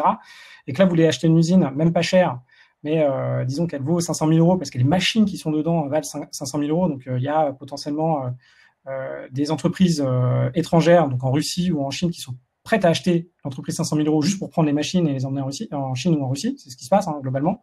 Si vous voulez racheter cette entreprise 500 000 euros, si vous n'avez pas un bon historique avec votre banque, là, ça va être compliqué de vous endetter à hauteur de 500 000 euros pour acheter cette entreprise. Pourquoi? Parce que c'est quelque chose de vraiment risqué. Vous récupérez une entreprise qui est, ça reste une entreprise. C'est pour quel type d'entreprise? Et là, ils vont vous dire, OK, non, c'est pas possible, etc. Donc moi, en tout cas, tout mon endettement en collatéral, il y a de l'immobilier. Donc après, ça rentre sur les stratégies sur comment avoir une bonne gestion de vos finances personnelles, mais c'est des règles très basiques. En gros, il faut que tous les mois, vous épargnez pas mal de ce que vous touchez tous les mois. Il faut jamais être à découvert et il faut toujours respecter les échéances de ces emprunts. Donc en gros, ça, si vous faites ça et que vous montrez que vos projets marchent, ça peut avancer.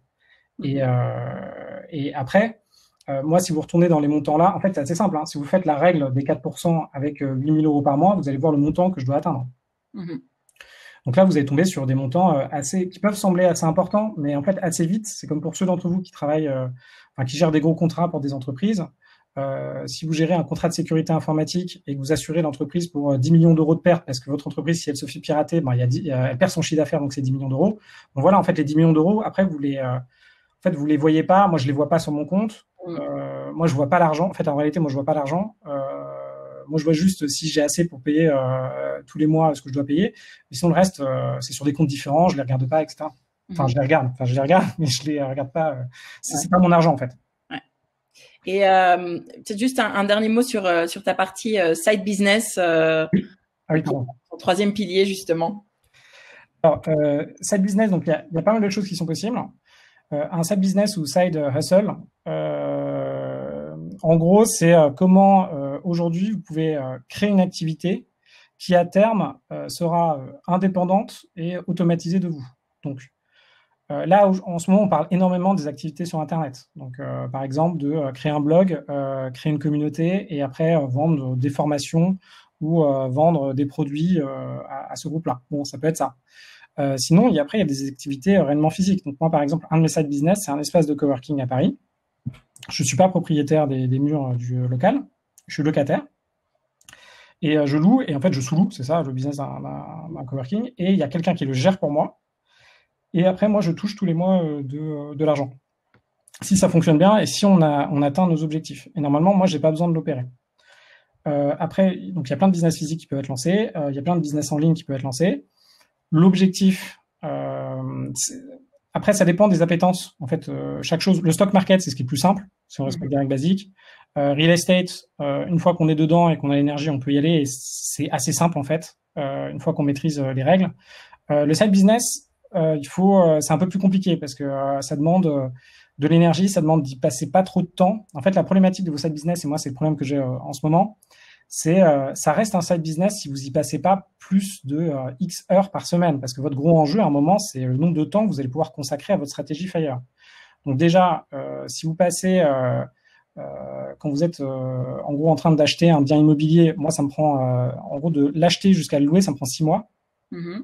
Pendant quand même 2 mois, je fais des recherches actives. Donc si j'achète par exemple à 3, je vais y aller 3 ou 4 week-ends pour visiter plein de biens et me dire ok, je me positionne sur celui-là. Si ça marche très bien dès le premier jour, j'achète quelque chose. Si ça se passe pas bien, bon bah au bout de 1 mois et demi, 2 mois, voilà, j'ai trouvé ce que je veux. C'est quand même compliqué de trouver ce type de bien. Une fois que vous avez fait ça, bon, ça reste simple. Vous avez vos règles, vous les appliquez, etc. Après, vous trouvez vos entrepreneurs, vous faites vos travaux, etc. Votre side business, sauf si vous avez vraiment si c'est lié à votre job et que vous avez de l'affinité, ça peut être très vite assez compliqué. Et ça peut pas forcément marcher. En fait, le side business, c'est un peu comme si on crée une start-up sans avoir pour objectif de lever énormément de fonds, mais quand même d'atteindre un ROI significatif.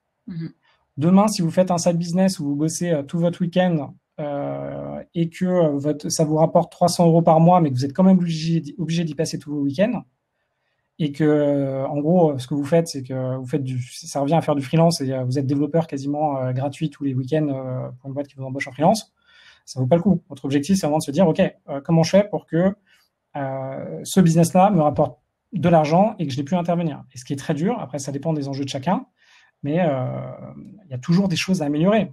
Donc moi, quand je vais dans mon espace de coworking à Paris, je vois plein de choses à améliorer. Et si j'y passe pas du temps, le problème, c'est qu'après, on va venir me poser des questions. Et je vais commencer à passer du temps à faire des choses qui, en fait, ne vont pas m'apporter plus d'argent. Et du coup, il y a toute cette question de, OK, pas y consacrer plus de temps. Et après, il y a la question de, généralement, les personnes qui se lancent dans Fire, leur activité un peu side business, potentiellement peut devenir une boîte. Donc après, bon, ils recrutent des salariés, ils se lancent dans une autre aventure, mais c'est pas la même chose. C'est pas du tout ça. Et peut-être dernier élément sur Fire, tous ceux qui sont dans les startups et qui vont avoir la chance de faire un exit et avoir des montants du type 1 million, 2 millions d'euros pour avoir un niveau de vie assez conséquent, il y en a pas mal qui atteignent finalement la liberté financière comme ça. Mais en réalité, il y en a pas mal qui sont Fire qui ont fait ça. Mais en réalité, les pourcentages de chances de faire un exit avec sa boîte et avoir un gros chèque à la sortie, après, il faut voir le temps qui est passé et ce que vous avez perdu en attendant, mais c'est très, très faible. En fait, moi, j'ai été dans énormément franchement, dans pas mal de startups. On a fait des grosses levées de fonds jusqu'à plus de 70 millions d'euros, etc. En fait, ce qu'il faut se dire, c'est pourquoi moi, je suis dans ce milieu de startup parce que j'aime bien... à la limite, à un moment, c'est un peu comme jouer au loto. Hein. J'aime bien jouer au loto. Mais de l'autre côté, j'ai tout mon plan Fire qui est hyper solide. Donc, je sais combien d'apparts je dois acheter par an, je sais combien je dois économiser tous les mois et je sais comment mes side business doivent marcher. Donc, en patrimoine, la plupart, c'est en real estate puis stock market. Par contre, ma problématique, c'est ce qui me rapporte aujourd'hui le plus, c'est mes side business. Et pourquoi c'est une problématique? Parce qu'ils ne sont absolument pas résilients au Covid. Et du coup, mon espace de coworking a été fermé. Et vu que je loue, et en fait, il faut quand même payer le loyer malgré ce que j'ai pu croire à un moment, comme quoi, non, il faut quand même payer le loyer. Donc là, je suis déficitaire. J'ai un business de formation principalement dans l'innovation pour les grands groupes, mais aussi dans tout ce qui est secteur hospitalier. C'est totalement arrêté. Et j'ai quand même, vu que c'est des business automatisés, donc d'un point de vue technique, je les ai poussés jusqu'à un certain niveau, mais il y a aussi des personnes qui travaillent et du coup, j'ai des salaires. Donc même si il y a là le chômage partiel, etc. Enfin bon, il y a un moment où vous dites, ok, vous passez de X à temps et vous perdez temps. Vous dites, ok, si ça prend 1 an ou 2 ans, ou vous demandez déjà si votre business il est mort. Et après, vous posez la question de est-ce que combien de temps je vais pouvoir vivre si je consomme ma trésorerie à cette vitesse-là. Et du coup, après, bon, faut challenger. En fait, la problématique, c'est que moi, normalement, je devais m'arrêter cette année. Et là, je me pose plutôt des questions de est-ce que mon dernier investissement à Ivry va pas me faire retourner en arrière? Est-ce que je vais pas potentiellement être déficitaire sur cet investissement devoir recéder l'immeuble et devoir repartir, vendre peut-être un appartement à côté et repartir sur autre chose. Mais c'est pas grave. En fait, quand vous faites en fait, quand on n'est pas habitué, on a l'impression que c'est des choses qui sont énormes. Effectivement, moi, je le ressens de façon énorme. Mais il y a un moment où vous plantez. Il faut juste vous dire, bon, ok, je me plante, je repars un peu en arrière, et vous êtes quand même content de ce que vous avez réalisé. Ça, je vous le dis en toute transparence. Et là, si mes side business s'arrêtent, là, je perds 4 000 euros par mois. Bon, donc c'est virtuel, hein, parce que je me les verse pas. Je les stocke dans les entreprises, sinon je paierais trop d'impôts. Et ok, il y aura 4 000 euros à trouver autre part, et du coup, il faudra soit travailler plus longtemps, soit faire autre chose, etc. Mais j'ai quand même, il y a très peu de chances que je repasse en négatif, donc ça avance. Et ces derniers mois, justement, parce que bon, t'as quand même, c'est une vie où tu fais alors des sacrifices. Donc j'entends quand tu dis c'est pas des sacrifices parce que c'est un mode de vie qui te convient, mais par contre t'as quand même pas dû avoir des nuits ultra sereines là ces derniers mois parce que t'es exposé à la fois sur les marchés, des locataires qui potentiellement sont pas tous en situation financière idéale, tes side business, et puis t'as un job là tous les jours, enfin en tout cas jusqu'à très très récemment, donc c'est quand même un niveau de stress et de responsabilité qui est ultra conséquent. Je pense que alors moi ces derniers mois je les ai franchement pas bien vécus, donc c'est bien, ça permet de faire du développement personnel et de comprendre quelles sont ses limites. En fait, déjà en termes de responsabilité, j'en ai un certain nombre, mais bon pour le moment j'ai pas d'enfant, donc je considère que ça va. Je suis responsable pour le moment que de ma vie, donc ça va encore. Je pense que d'avoir un enfant, ça m'aurait beaucoup aidé d'ailleurs, je pense, pendant cette période, pour relativiser. Sinon, moi sur tout ce qui est location, je fais beaucoup de colocation. J'ai eu beaucoup de colocation, et dans mes colocations, j'ai eu beaucoup de départs parce que j'en ai en Île-de-France, donc c'est soit des étudiants qui habitent ou des personnes qui ont maximum 35 ans et qui viennent de province. Et du coup, j'ai eu 30% de départ sur mon parc en totalité, ce qui fait qu'en fait, mes 30% de départ, c'est ma rentabilité. Donc, par exemple, moi, quand je regarde un appartement, si j'ai 4 chambres dans un appartement, 3 chambres me permettent de couvrir toutes mes charges, et la quatrième me permet, moi, d'avoir de l'argent pour être dans ma stratégie FIRE. Et là, en fait, cette chambre supplémentaire est totalement partie. Donc, en fait, mes revenus de l'immobilier ont chuté énormément. Je suis pas passé en négatif, mais à un moment, j'étais vraiment pas loin. Sur les side business, je suis passé en négatif. Et la problématique, je passais à plus de moins 17 000 euros par mois. Donc, heureusement que j'avais de la trésorerie et que je garde cette stratégie de stocker de l'argent. Il y a des gens avec qui ça a très bien marché. Side business, par exemple, j'ai un ami, son side business a performé le plafond parce qu'il était pile dans ce qu'il fallait faire à ce moment-là. Bon. Et il y a plein de choses qui marchent aujourd'hui. Il y a plein de business qui marchent. La plupart, je pense qu'ils marchent pas très bien, mais il y en a plein qui marchent. Ouais, mais c'est un coup de chance là aussi pour le coup. C'est vrai que par exemple, moi je suivais cette start-up qui fait des masques, tu sais, pour rouler à vélo. Là, ouais, ok, bon, ils ont explosé, mais qui pouvait prévoir? Donc là, j'ai envie de dire aussi, là pour le coup, c'est vraiment un effet d'aubaine que tu peux pas prévoir dans une stratégie à long terme comme tu le fais, quoi. Ouais, je pense que là, les questions, et je pense que du coup, ton positionnement est très intéressant. Moi, quand j'investis dans FIRE, on investit quand même sur des tendances qui sont longues. Il y a deux choses. Un, il y a le court terme, où il faut se dire, OK, il y a une réalité économique. On est dans un monde capitaliste. Si on veut être libre financièrement avec un certain niveau de vie, on utilise le monde capitaliste. Bon, court terme, c'est ça qui se passe aujourd'hui. On a aussi un système, c'est comme aujourd'hui, court terme. Si vous voulez travailler à Paris, être dans une boîte qui est efficace et qui vous demande de travailler énormément, si vous pouvez pas potentiellement prendre un scooter, prendre le métro, aller faire des rendez-vous, utiliser votre ordinateur, utiliser 150 cloud centers qui vont utiliser qui vont consommer énormément et mettre du CO2. Aujourd'hui, si vous êtes dans ce monde-là, vous pouvez pas faire autrement. Vous avez une réalité d'aujourd'hui. Après, il y a un deuxième aspect qui est, si vous projetez plus sur le long terme, qui vous dire, OK, c'est quoi les tendances de fond? et qu'est-ce qui va réellement se réaliser. Donc là, il y a eu un gros questionnement et je trouve ça très intéressant sur est-ce qu'aujourd'hui, notre façon, déjà aujourd'hui, moi je fais plus la bise, on fait plus la bise, donc en France, c'est, je pense, assez important comme changement. Quelles sont finalement les tendances de fond qui vont réellement avoir de l'impact? Par exemple, moi, la startup sur les masques, je la suivais depuis que j'ai compris que en fait Paris c'était un truc hyper pollué et que moi je suis allergique, c'est une cata. Si je prends pas faudrait que je vois d'autres solutions, mais si je prends pas la citirizine là, à la limite, je m'endors sur place, j'ai des infections des yeux et tout, c'est la cata. Et je me suis dit, ok, qu'est-ce qui me permet? En plus, je prends le métro, j'ai regardé, donc le RER ou le métro, c'est là où il y a des concentrations de particules fines, c'est astronomique. Et je me dis, zut, c'est dommage, je bosse. Du coup, est-ce qu'il y a une solution? J'étais tombé sur cette startup à ce moment-là. Je me suis dit, tiens, c'est super, comme les filtres à air dans les appartements. Et là, moi, je suis très content que ça ait marché maintenant. Je pense qu'on parle de la même, mais qu'elle ait explosé avec ce qui se passe. Oui, attention, ne me fais pas. Je trouve que je trouvais le concept super et on le regardait pour aller à vélo, mais je veux dire, tu pouvais pas. Enfin, donc il y avait la tendance de fond. Je suis entièrement d'accord avec toi. Ils sont sur un business qui est pérenne, qui répond à une vraie problématique. Mais de là à avoir un pic de demande comme ils ont eu ou comme ils ont moment, bon, ok, ça c'est pas une tendance long terme quoi. C'est vraiment une accélération que je pense pas tu pouvais anticiper, en tout cas pas de cette magnitude quoi. Ouais, et qui est pas forcément non, c'est pas pérenne. J'espère qu'on va pas tous devoir porter des masques comme ça en permanence, mais on sait pas. Voilà, c'est pas. Ouais. Et par contre, les tendances de fond, c'est de se dire, OK, là maintenant, est-ce que c'est des vraies tendances et où est-ce qu'on peut trouver ces informations? Je ne sais pas, mais il y a une tendance quand même de fond. Les Parisiens s'en vont de Paris parce que c'est trop cher. Donc, donc il y a des écoles qui ferment. Les familles avec un enfant, potentiellement, elles restent, mais dès qu'elles ont plus d'un enfant, elles s'en vont.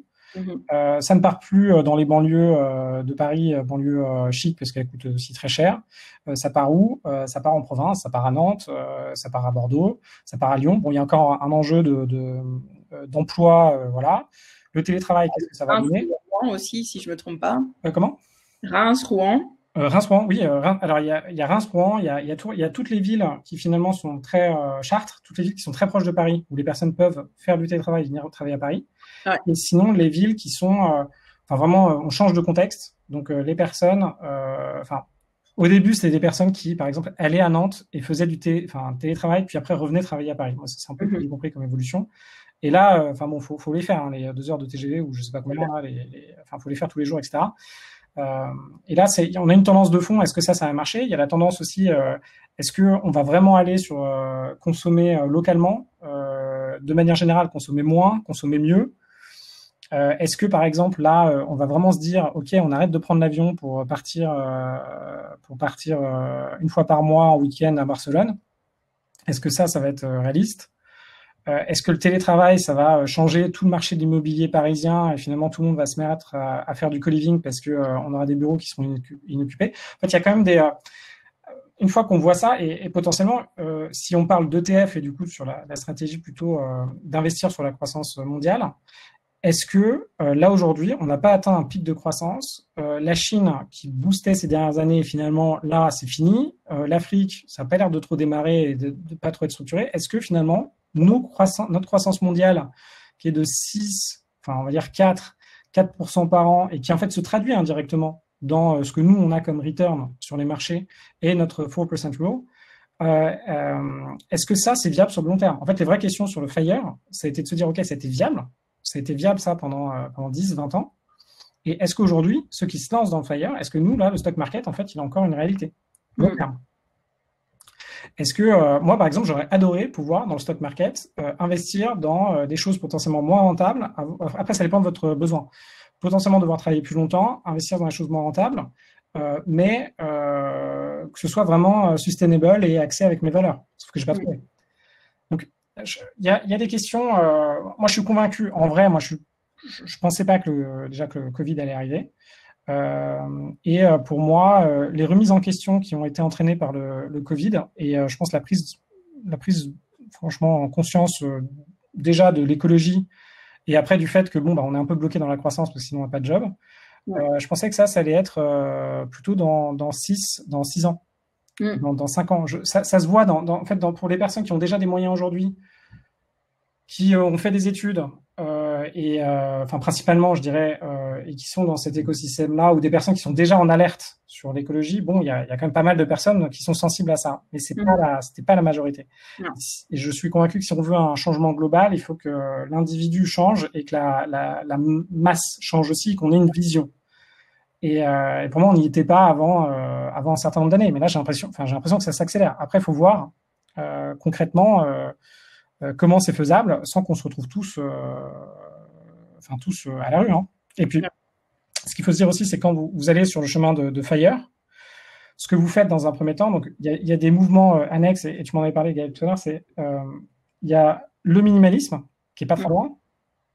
Donc le minimalisme, c'est finalement de vous contenter de peu de choses et de vous séparer de tous vos biens matériels. Donc moi, je suis allé vers le minimalisme à un moment, pas à cause de Fire, mais parce que dans ma vie, j'étais très stressé, je gérais beaucoup de chantiers. Donc j'étais l'équivalent d'un gros directeur projet, donc je gérais plus d'une 50aine de projets avec des gens qui sous-géraient pour moi, mais on avait pas mal de problématiques parce qu'on était en très forte croissance.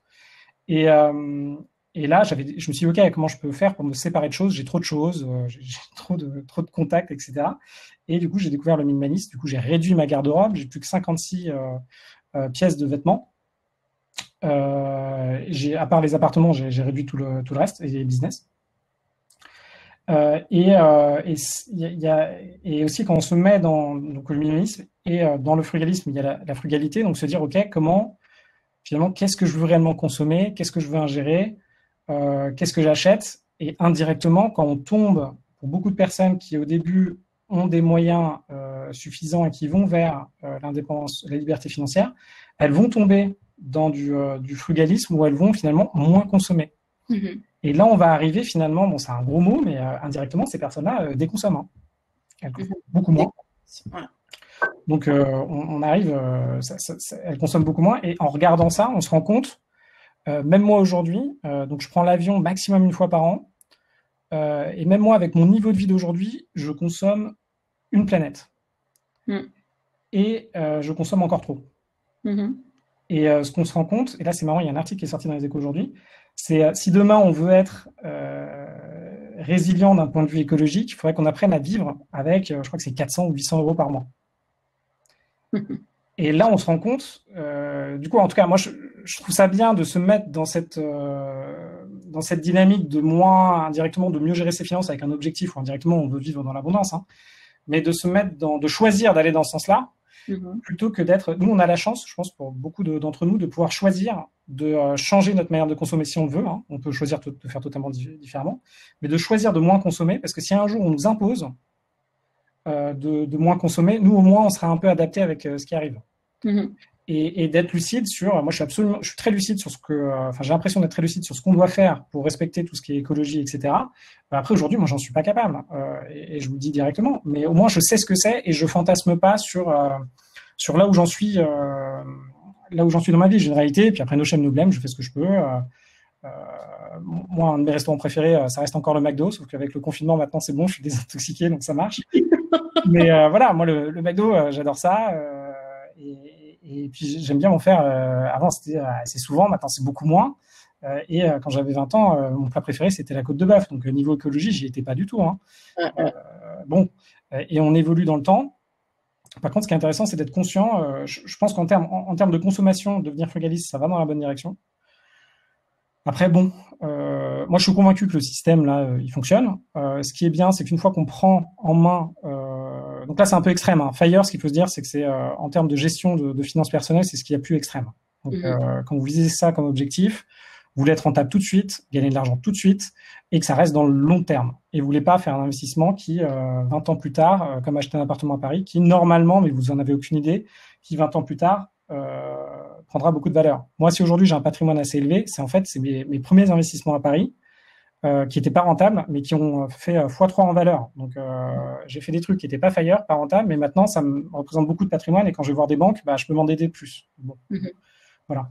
Ouais, donc, tu as décidé de les garder quand même comme levier, en fait. Parce que tu aurais pu les vendre aussi. Quand tu as vu que tu n'étais pas cash flow positif, tu aurais pu dire, OK, bon, je le vends comme j'ai fait une plus-value dessus entre-temps et je le réinvestis dans des biens qui sont cash flow positifs.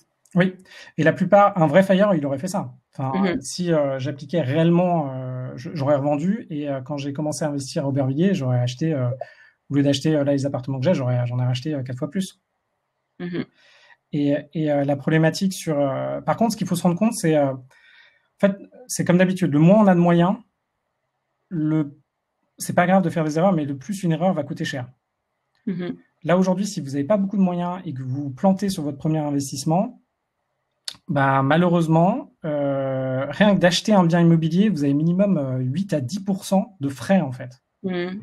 Donc, en fait, ce qu'on ne se rend pas compte, c'est, OK, demain, vous achetez, encore une fois, votre appartement à Paris, vous l'achetez 300 000 euros, donc vous avez un 2 pièces, même pas, vous avez 30 000 euros. En fait, vous appauvrissez de 30 000 euros le moment où vous signez chez le notaire. Techniquement, un peu avant, parce que vous avez déjà donné des garanties, etc. Mais vous appauvrissez. Donc, déjà, il faut regagner 30 000 euros. Alors, regagner 30 000 euros si vous arrivez à louer 1 200 euros par mois après les charges, etc., c'est long, hein. En fait, quand vous regardez ça comme ça, bon, c'est long. Après, si le marché fait un x2, ce qu'il y a eu à Paris, OK, là, vous pouvez revendre, mais vous avez aussi des frais. Des frais à la revente. Bon. Ouais, potentiellement beaucoup de frais en plus, parce que si vous êtes dans un cas, vous venez de l'acheter, vous le revendez, enfin bon, c'est pas compliqué, quoi. Ouais, c'est vrai.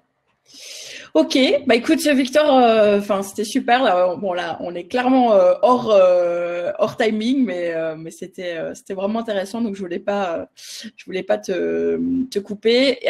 S'il y a encore des questions pour Victor, on peut clôturer et prendre les 2-3 dernières questions. Mais en tout cas, moi je te dis déjà un tout grand merci. Je trouve que c'était super intéressant. Et puis merci aussi de ta transparence et du partage. Voilà, je trouve très très authentique de ce qui fonctionne, mais aussi de ce qui fonctionne pas, ou en tout cas des difficultés qu'il peut y avoir au quotidien à gérer ce type d'investissement et ce type de vie. Donc vraiment un tout grand merci pour ça. Si jamais les personnes veulent te suivre, ou je pense que tu organises, je vois que Amaury dit aller voir le meet-up de Victor. Où est-ce qu'on peut trouver toutes ces infos? Qu'est-ce que tu conseilles à ceux qui nous suivent? Alors il y a plusieurs éléments. Il y a déjà les meet-up, donc c'est finances personnelles, indépendance financière. Et ça, avant je le faisais 1 fois par semaine, et là je vais essayer de remettre ce rythme-là. Et en gros, dedans, on parcourt tout ce qu'il faut savoir pour investir dans l'immobilier, tout ce qu'il faut savoir pour investir sur les marchés financiers, et après comment lancer son side business. Donc c'est gratuit, c'est généralement les mercredis soirs à 19h30. Là, vu les enjeux, j'ai dû décaler un petit peu tout ça, mais ça revient. Derrière, donc moi je propose tout gratuitement et on interagit à peu près de la même façon et on fait des exemples concrets. L'objectif, c'est que... En présentiel, Victor, ou c'est en virtuel? Alors maintenant, c'est en virtuel. Okay. Et assez vite, je préfère retourner sur du présentiel, mais je pense que je vais garder les deux. En fait, on pourra rajouter... faut que je teste, parce qu'en fait, généralement, on a commencé en physique et c'est quand même tellement plus puissant quand on est une trentaine, une quarantaine de personnes et qu'on échange. Parce que le virtuel, là, tout le monde s'est un petit peu habitué, mais en fait, moi, je trouve en tout cas personnellement de parler en face d'un écran, c'est un peu. Ouais, et puis t'as moins d'interaction que si tout le monde est dans la même pièce, ça c'est clair. Ouais. Mais ça permet de toucher plus de monde. Ceux actuellement sont en virtuel, donc là, les prochains seront en virtuel. Moi, je me sers du contenu pour écrire un livre qui va paraître, à chaque fois il se décale, mais normalement en janvier l'année prochaine. Après ça, où normalement, en fait, mon objectif, c'est vraiment de faire la méthode française sans, un petit peu avec ma manière d'échanger, c'est-à-dire dire, bon, bah voilà, ça marche, etc. Surtout, vous mettez pas trop la pression, être libre financièrement, si c'est votre truc et que vous voulez vraiment y aller, etc., allez-y. Je pense qu'il faut vraiment être motivé pour l'atteindre. Faut potentiellement avoir beaucoup de pression interne pour le faire. Et sinon, fixez-vous des objectifs peut-être moins importants et gérez vos finances personnelles avec des partenaires, etc. Mais au moins, renseignez-vous pour voir ce que c'est et après, faites-vous votre avis. C'est un peu ma façon de voir les choses. Après, il y a le site, du coup, devenirfrugaliste.com où dedans, il y a un outil où en fait c'est une copie de moi l'outil que j'utilise personnellement pour gérer tous mes investissements.